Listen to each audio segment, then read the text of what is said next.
asalaamaaleykum ñu ngi leen di nuyu di leen ziar yéen ñi ñuy suivre ñëpp ci seen chaîne sama xalaat TV ci seen programme Fagaru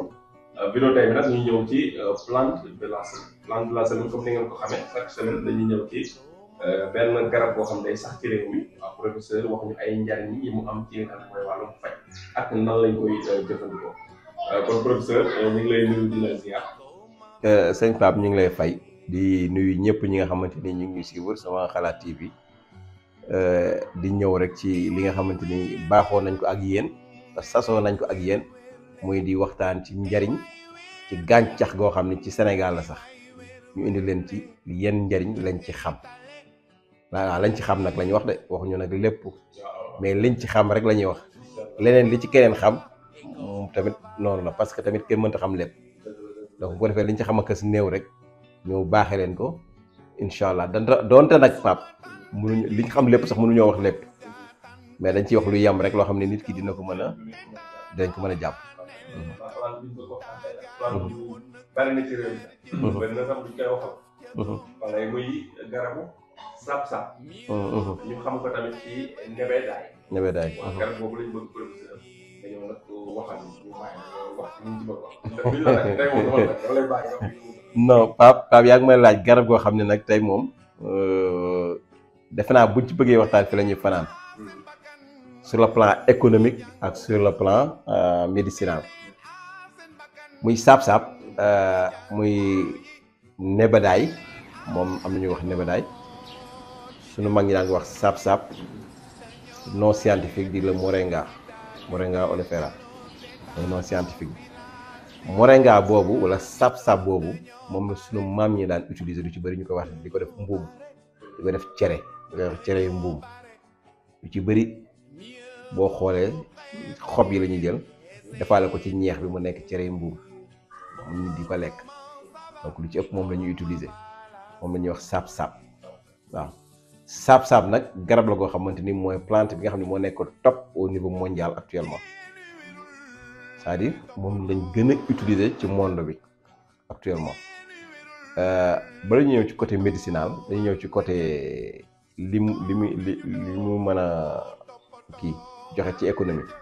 c'est-à-dire tey bëri na ay ONG yoo xamante ni dañuy financer ay nit ñi nekk surtout Sénégal nga xam ne ñoom dañ koy bay Casamance ay régions de Thiès yu demee noonu nga xam ne bu ñoree ñoom tubaab yi ñooy ñëwaat di jëlaat lépp yóbbu loolu moom bëri na fi te ku bëgg gaa ñu financer lan parce que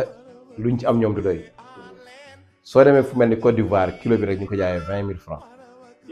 waaw sap-sap gis nga ni mu chéré kilo bi rek ça coûte 20 000 francs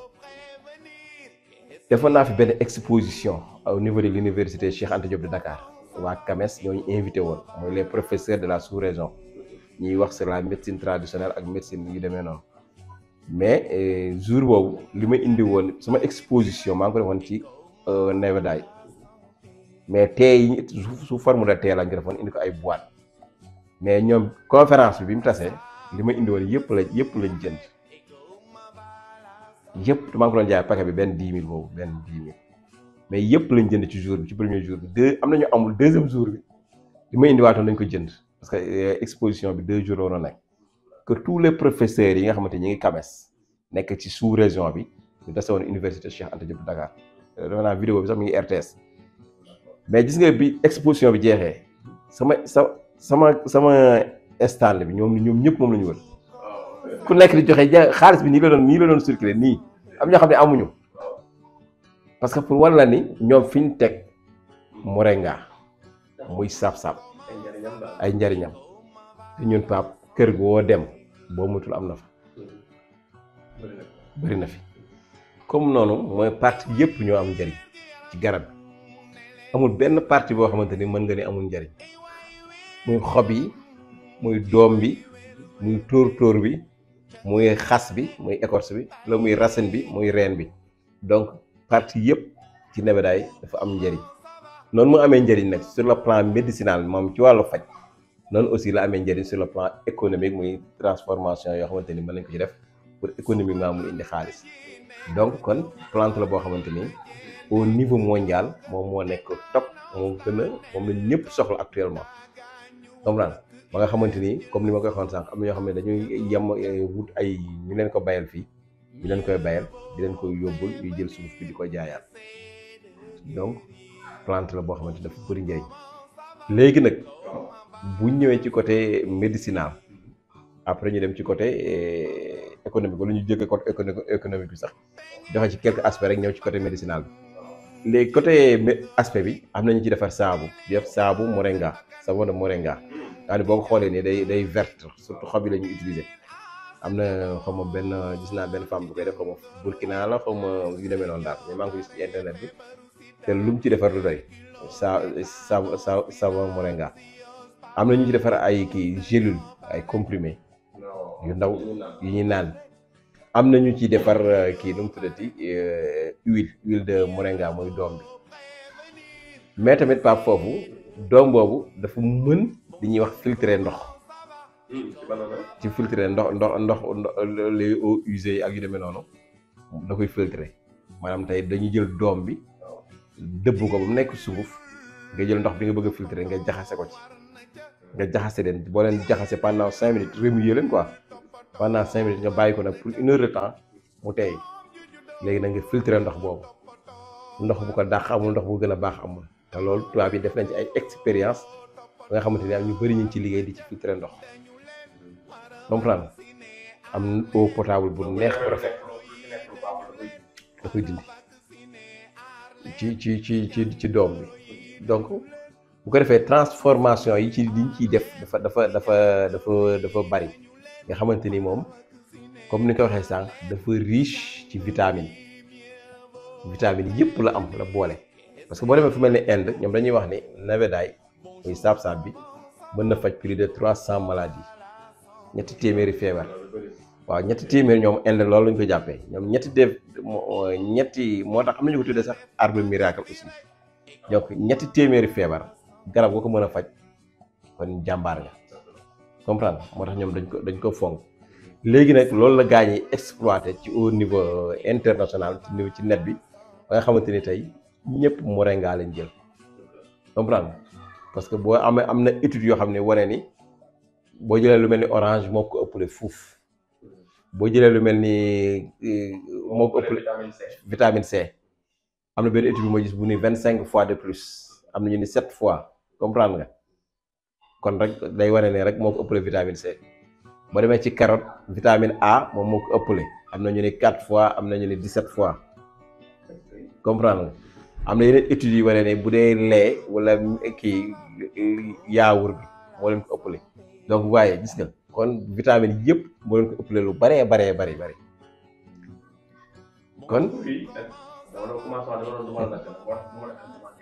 effectivement fruits yi ak légumes yi dernier ci nekk ñoom ñëpp ñu si bari bokk dañoo dajaloo ci moringa ëppale leen fuuf nag ëppale wu leen ndànk la ñu toll mooy fuuf la leen ëppale xam nga li naa la ay 4 fois ki 7 fois dafa bari te nee naa la gis naa beneen étude boo xam ne moom ay 25 fois lay wax ak 17 fois donc mais quel que soit ce qui importe rek mooy que moo leen ëppale waaw mais moo leen ko ëppale fuuf donc mu kon mu wane ne loolu scientifiquement la ko gaa ñi développé kon lu nekk la comprendre te sunu mag ñi boo xoolee sunu maam yi moom lañ daan utiliser cere mbuum bu ko defee nga gis nga ni feebar daaw leen yomb bu sap-sap te gis nga feebar daaw leen yomb su ko defee noonu la mel nag njariñ yu yëpp la mën a am man daan doon naa fi defar benn sungufu farine boo xam ne dina amaale dinaa ci defar tuuti moringa pour xale yi xiiboon yi farine dugub yi non waaw maanaam sungufu kii laa ko tuddee woon quoi pour malnutrition pour xale yi xiiboon yi sunguf bu ñu war a defar ruy. waaw bu ñu war a defar ruy pour xale yi dañoo xiiboon nga xam ne mais day amaale tuuti moringa loolu da leen di indil apport boo xamante ni xale bi day ay vitamines ñi nga xam dañoo manqué vitamine malnutrition donc ñiy combattre malnutrition yëpp solution bi mi ngi ci nebedaay parce que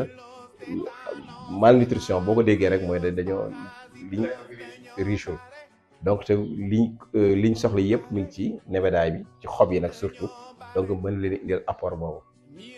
comprendre bu ko defee nag loolu moo tax te moom mu nekk loo xamante ni solution radicale la ci la malnutrition ci niñ ko utiliser ci wàllu ban domaine waaw dina ñëw ci côté médicinal bi wala dina ñëw ci côté médicinal bi dama ñëw ci côté li mu mën a defar rek ci wàllu économie ak waaw ci njëriñ bi donc moom la am donc mu mel noonu léegi bu ñu ñëwaatee tamit ci huile bi moom it doom bi dafa am huile de 32 à 42 de 30 à 42% yëpp huile la donc mën nga ko def huile de moringa doomu moringa bi am na ñoo xam tamit ci loolu rek la ñuy travailler gis naa ci ñoo xamante ni ci loolu rek la ñuy travailler te loo ci am du doy donc gis nga loo ci am gars yi moringa moom doom beeg lépp gars yi dañ koy jaay njariñ la mais gars yi dañ ko soxla waaw njariñ la mais li ci doy waar mooy nit ñi dañ ko soxla tubaab yi dañ ko soxla c'est-à-dire tey boo ko annoncé woon rek ñu léegi ñu jënd ko lépp loo ci am ñu jënd ko donc bu ko defee nag noonu la demee pour bañ a guddal vidéo bi nag léegi ñu ñëw ci côté médicinal bi di mën a faj donc ni mu mën a faj mooy bu tey boo amoon sa garabu nebedaay di ko di xob yi mën na faj li ñuy wax lu mel ni nu mu tuddati bronchite mooy feebaru dënn ay sëqat ak yooyu donc xob yi mën na ko xob yi tamit bu la neexee nga def ko waaw genre yooyu la rek bronchite waaw moom mooy problème bu dënn rek moo asma moom soriante wuñu mais mën nañoo bañ a bokk nag quand même waa kay mais dafa bëri ci xale yi léegi dafa bëri ci xale yi léegi bu ko defee tamit baax na ci wàllu rhumatisme arthrose sedd moom it baax na ci surtout reen yi tamit baax na ci wala xob yi baax na ci tamit nga xamante ni problème ay biir la ñuy am ak yu demee noonu donc ballonnement biir bi métti gastrique yu demee noonu mais tamit baax na ci jigéen ji ëmb wala femme enceinte moom dañ leen di tereloo garab yu bari mais garab bi moom xob yi waxuñu reen bi nag baaxul reen bi ak écorce ki ëmb na ko moytu mais xob yi kii nekk en état mën na ko jël kii nàmpal aussi mën na ko jël parce que tamit day maye soow te soow boobu day baax ci xale bi te xale bi tam du xiiboon parce que ni la apport nutritionnel bi nekk ci xob yi bu ñëwee ci soowu yaay yi ñëwaat ci doom bi day tax da nga gis nga da nga am doom boo xamante ni bu fekkee yaa ngi koy nàmpal normal di naan kii boobu di nga am soow te xale bi dina wér donc moo tax ñu koy recommander ñi nàmpal ñu koy jël donc tóor boobu tamit baax na ci ñi nga waaw. xëy na ni ñu koy jëlee rek xob bi kii nàmpal bu ngay jël moringa. nan la koy utiliser exactement. waaw xam nga ñaari solution rek moo am foofu soit mais li ci ëpp nag dañ lay wax nga def ko sunguf moringa moom li ci ëpp da nga ko def sunguf soit di ko boole ci li ngay lekk. jël xob sunguf dañ ko def ci li ngay lekk baax na wala su mënta nekk nga jël ko def ko infusion xob yi noonu def ko infusion maanaam tàngal ndox sotti ci di ko naan di naan ndox. infusion donc kii bi tamit tóor bi muy fleur bi moom baax na tamit ci bët surtout wànneen waaw surtout ci wànneen bon da nga koy tuccel ba mu am ndox comprendre nga léegi nag ndox boobu ngay def ci benn morceau bu set di ko bës mu koy di ko tuufoo waaw kay mais nag loolu dafa jar baax na sax ci cataracte mais toujours nag damay faral di wax ni bët dafa sensible dañuy waxee xam-xam yi ne rek mais bëgguñu koy def dem leen ci ophtalmologue yi ñu xool leen ainsi de suite parce que dafa sensible aussi quoi nit ñi da ngay wax dara rek ñu xaabaabal ci. waaw. waaw kay mu infecté effectivement surtout yooyu yëpp ay kii la bët daal moo sensible ba nga xam ni moom man damay wax ni damay rek wax nit ñi buñ ci def dara. demal ci médecin bi mu bindal la tuufaay wala yu demee noonu waaw te dem utiliser ko dafa sensible mën nga def sa bët léegi mu yàq ko donc bu ko defee loolu da ciy baax bu ko defee ñi nga xamante ni tamit dañu am genre prostate moom tamit bu amee reen bi baax na ci moo reenu moringa moom it ñi nga xamante ni dañu amee prostate buñ koy baxal di ko naan mën na dem ba saafara leen wala ñu am impuissance sexuelle aussi reenu moringa bi baax na ci waaw lu baxal naan bu dee reen bi danga koy baxal naan ci grain bi tamit doom bi am na ñu koy yëy noonu bu fekkee wàllu impuissance la tamit am na ñu koy yëy directement ñetti doom ñetti kemb quoi nga koy xool li ba mu weex noonu rek nga di ko yëy ñetti kemb par jour tamit baax na ci affaire impuissance donc dafa bëri maanaam lépp la mën a faj daf saa moringa moom defe naa sax ñu société la boo xamante ni tey boo ci defoon ay gélule di ko jaay du taxaw boo ko defoon tee am na ñu koy def fii de sax defe naa waaw nga gëstu moom am naa sama benn xarit boo xam ne sax am naa sama benn xarit boo xam ne Mariétu Diouf defe naa mi ngi koy def noonu moom it ku yàlla bàyyi la mooy étude nature sitam étude nature la tudd ëttu nature moom sama ku dynamique kooku mo sama xarit la boo xamante ni dama koy conseiller ci bëri mais moom it dafa neex loo ko conseillé da koy def ba yàlla mi ngi koy dimbali Mariétu ku baax la ku gentil ku laabir waaw moo am yor na seen YouTube waaw moom vraiment jigéen boo xam ne moo mën a góor waaw étude nature moom day dem foire di dem fële xam nga di voyager léegi mi ngi ci yëpp daal ci affaire gàncax la ci yëngu lu bëree bëri da ciy def ay conseils de ça te vraiment ku yàlla baaxee la parce que tamit la ma ko daan fekk yu ci bëri mu koy jënd ma ne ko am na yoo xam ne mën nga ko defal sa bopp ba gëmu ko woon ba léegi yu bëri mu ngi ko defal boppam kon kooku ku mat a jàppale la ku mat a dimbale la te jigéen la te li ma neex ci moom dafa bàyyi ay études Europe la nekkoon bàyyi ko ñëw Sénégal gis nga bàyyi lépp nekk ci loolu kon Mariétu effectivement waaw te gëm na boppam yàlla na ko yàlla dimbali rek parce que li ñuy rêvé daal moom mi ngi ci yoon boobu ñu ngi koy ñaanal nag yàlla mu continuer ci lancé bu ko gën a neex foire yi européens yeeg yëpp mi ngi ciy dem macha allah di def liggéey bu mucc ayib ci domaine boobu bu ko defee Mariétu ñu ngi koy jaajëfal bu baax donc bu ko defee nag kon noonu la rek objectif boobu mu am ñu bëri bu ñu ko amoon rek léegi réew mi développé mais ñun dañoo taxaw yàccaaral te boo yàccaaralee nag nit ki mooy ñëw jël li nga am yóbbu te loolu moo fi am loolu moo fi am. Sabodala moo gën a pauvre ci Sénégal. te laa yaa ngi faram xam. ay mbaar ak ay baraga fa nekk. te foofu ci Sénégal kese moo xool. or waaw vraiment. paradoxe bi nga wax. waaw li ko confirme mooy Sabodala. wala kon Sabodala ñun la fii dañ fiy génne. gën a or maanaam dañ fiy te bay or kër gu baax amu fa. fii la ñuy bay or. waaw effectivement. effectivement. c'est extraordinaire. donc bu ko defee kon Pape noonu la toujours dama koy faral la sama vidéo yëpp xam naa ne léegi mu sàpp leen mais toujours li ñuy wax rek mooy nit ñi nañ gëm suñu bopp rek. parce que waaw waaw yi dugg suñu bopp yi da war si dugg. répétition ak gis lu bari. mooy tax mu encaissé. kon répétition ak wax ju bari ak gis lu bari moo ko yu dund ok donc ça veut dire que kon ay tooli moringa mi ngi fi. ay tooli moringa tey defoon nañ gis naa benn étude bu demee ni boo amoon 100 hectares 105 hectares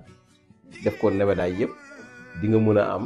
ci grain loo xamante ni tey mën na purifier loo bëgg ci ndox une habitation de 110 000 habitants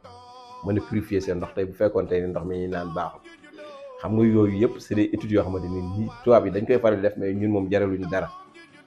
te il faut se préparer parce que comme ni ma ko waxee rek en temps de guerre. en temps de guerre pour nga mën a demal sa bopp parce que tey bu ñu demoon ba ñaanuñu ko yàlla 3e guerre mondiale amaat war nañoo mën a taxaw suñu réew te duñ ko yëg ñun liggéey doo ko mën effectivement te moringa tamit li ci neex mooy Pape fertilisant la engrais bi ñu fi Macky Sall doon ñaani wax naa la ko moringa moo gën a mën a engrais que engrais ba la te def gars yi def nañ ci ay études te def nañ ci ay études yoo xam ne ça montre que ni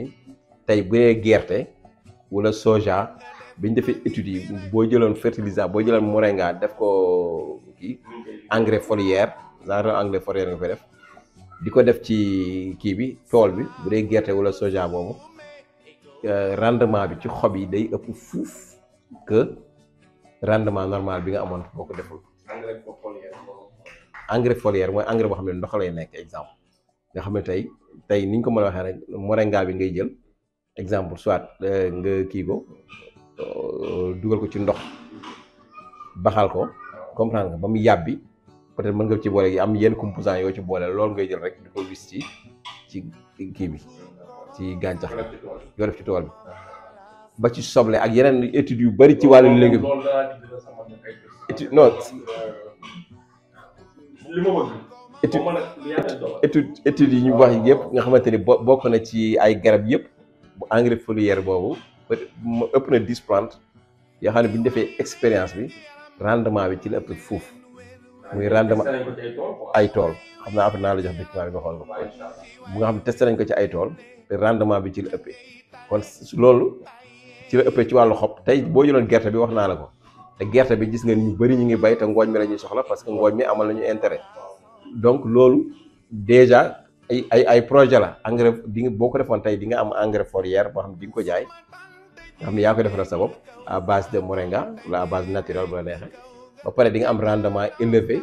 tamit du nekk produit chimique produit naturel lay nekk comprendre te li lay wan ni loolu mën na nekk mooy que ni comme ni ma waxoon ci nutritionnel tey boo ko dee jox xale bu xëy wan day màgg day am yaram donc moringa loolu moo am sens loolu moo tax mu am sens ba ci élevage testé nañ ko ci muy lapin muy nu mu tuddati tey boo defoon huile de nebedaay nga jël ràkkal bi mooy tourteau bi mooy ràkkal bi nga di ko wëggee wala nga di ko jox fas yi ñuy naan ak mbaam yeeg yooyu jur gi nga ko jox ñooy gën a développé yële yi nga xamante ni joxoo leen ko woon donc waaye te dañuy am soow. c'est vrai yooyu yëpp gars yi def nañu inspiration te nañ fi yemale vidéo bi daal gars yi dañoo liggéey ñun daal dañoo liggéey waaw parfois mooy moo tax damay dem ba caag dafa naan ñun kenn la ñuy liggéey. ferme intégré. effectivement. effectivement waaw parce que même pisciculture même la pisciculture bi poisson yi ngay yar nga xamante ni moringa bi daf ci baax boo ko leen koy jox dañuy gaaw a développé te pisciculture mooy yar jën te ferme intégrée bi xam nga li ci neex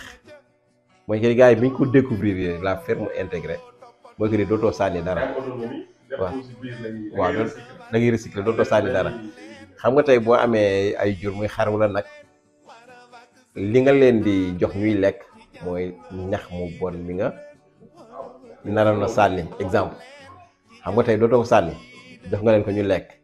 ñoom bu ñu lekkee ba pare neefere bi ñuy neefere au lieu nga jël sànni yow da nga ko jël dugalaat ko ci biir tool yi mu nekkaat engrais naturel donc waaye donc bu ko defee yow cycle lay nekk dootoo sànni dara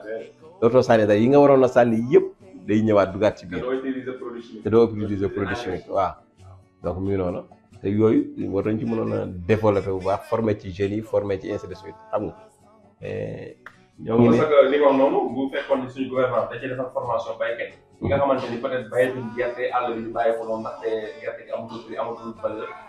waroon nañ leen mën a defal formation yoo xam ni léegi dootuñu am idée wu damay bay gerte wala pour jaay pour am xaalis déedéet damay defar environnement boo xam ni li ma bëgg a dundee dafiy am may dund sans ma soxla xaalis. saa nga jënd soxla effectivement ferme intégrée da lay dimbali ngay dund sans nga soxla xaalis surplus bi ngay am te mënoo koo consommer nga dem di ko jaay muy nekk yoo xam ne yi nga bëgg yeneen yi nga bëgg a jënd te du affaire bay avantage mooy loolu am na noo koy organiser mën na am autonomie 100% ak système u énergie solaire bi am ni mën nga autonome ci côté yëpp waaw mën nga am ferme intégrée wax ni lépp di nga ko am facture dootul dugg ci sa kër ferme na nekk sa kër facture du fa dugg facture naan la courant wala ndox par weer ak yooyu du fa dugg mën nga am forage bi ànd ak ay filtre yoo xam nga utiliser pour naan ak yëpp loolu am facture ndox mën nga am énergie solaire bu doy boo xam ne moo lay produire dootoo fay courant effectivement li si des yëpp ci wàllum dund mën nga fay lu nekk légumes yi fruits yëpp mën nga fay ça dépend ci espace bi nga am ak option ferme intégrée bi nga am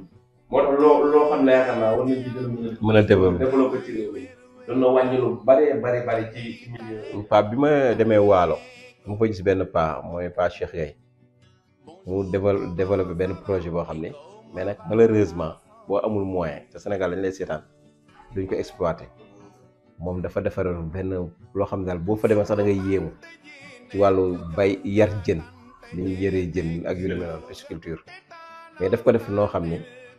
macha allah mais problème bi mooy ña fa ñëw ñëpp waa université sax bu Gaston Berger dañ fay ñëw mais dañu ñëw rek xool bind kii xam nga demaat yo bàyyi ko noonu c'est-à-dire pour de waaw amul suivi amul dara te kooku boo ko utilisé woon c'est-à-dire xam-xam moom boobu c'est-à-dire man xoolal jaral ma sax ba dem ba Waalo non si ma filmer ko interroger ko moom indil la ko nga xool ko jaral na ma ko et puis xam-xam bi mu lay wax jaral ni fii ñaata million dañ fi mën a récolter par nangam te moom mënta am 1000 francs c'est-à-dire l'idée est là mais mënu ko exploiter mais keneen mënu ko exploiter te li mu ci mën a exploiter moom def na ko mais foofu la doow lay yem comprendre loolu dina ma jaral dem ba waaru toogaat ak moom interroger ko waat profito non dafa jaral sax jël dem pour loolu c'est-à-dire dans la vie il faut am loo xamante ne bu dul ñun am na ñu ko mën a exploiter moom tey ku ko dimbali woon li may faral di wax rek man su ma fajee benn nit mu wér. ferme intégré la yor foofu. ferme intégré la yor wala. non du defu ko ferme intégré mais c'est-à-dire moom. dex gi waaw mu dex gi la ci dex gi la ko def mais moo sëkk dex gi pendant xuma ñaata jours da la koy wax nombre de jours yi mu sëkk léegi bi mu sëkkee dex gi boobu dex gi avancé léegi fi dex gi nekkoon mu sëkk ko moom te ay brouette la ko sëkkee de loxoom bi mu paree daf feebar léegi foofu daf fay ji ay kaaneeg ay mangoog lépp te dootul soxla arrosé. waaw nga xam ne ndox mi ci suuf lay jóge di ñëw di servir plante yi te du bari bay rey plante accessible waaw te moom du roose léegi bu ko xasee ji rek jeex na donc c'est scientifique ba pare mu am posticulture boo xamante ni dalaa la jën yi fii la ñuy jaar fii la ñuy génn jën yu ndaw yi fii la ñuy jaar fii la ñuy génn ainsi de suite mais moom mënu ko exploiter à 100%. waaw kay mënu ko def grande échelle li ci mën a def te loolu bu ñu ko exploité woon bu ko état non moom boo ko man j'aurais préféré ku ko mënoon a financé moom ba mu am ci wërsëgam ak dara sax c'est quelque chose ndax waaw effectivement pour wala ni capacité moom rek mën na war a former ñeneen ak ñeneen mais Sénégal dañ lay seetaan di la bàyyi ba xam-xam bi leer. effectivement.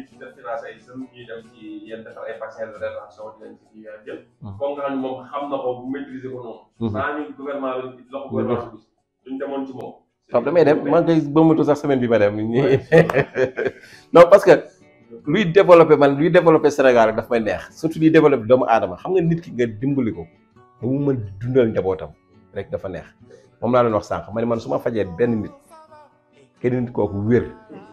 mën di jaamu yàlla mën di liggéeyi di indi di jox njabootam man loolu doy na ma parce que mi ngi dundal ñu bari xam nga li ma la léegi nag yow boo jàppalee keneen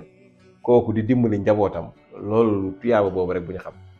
te nag yàlla tamit joxuñu wërsëg rek ngir ñu lekk ko ma faral di wax ne yàlla comme jox milliard da laa séddaleloo mais waxu la pour nga lekk ko mais nag nit ñi amuñu capacité boobu yàlla bu la joxee milliard xañ ko ñeneen joxu la ko pour nga lekk ko yow kese mais da laa jox pour nga séddale da laa séddaleloo mais bu la séddaleloo nga téye ko nag bis dina ñëw nga rendre ko compte moom la milliards yi foo ko dugaloon mais nag yàlla du wàcc naa la dama laa séddaleloo waaw mi ngi noonu. effectivement waaw mu leen yegg nii mu defal la ko macha allah vidéo bi neex na Pape incha allah daa ci taxaw incha allah jërëjëf merci duñ bàyyi xel effectivement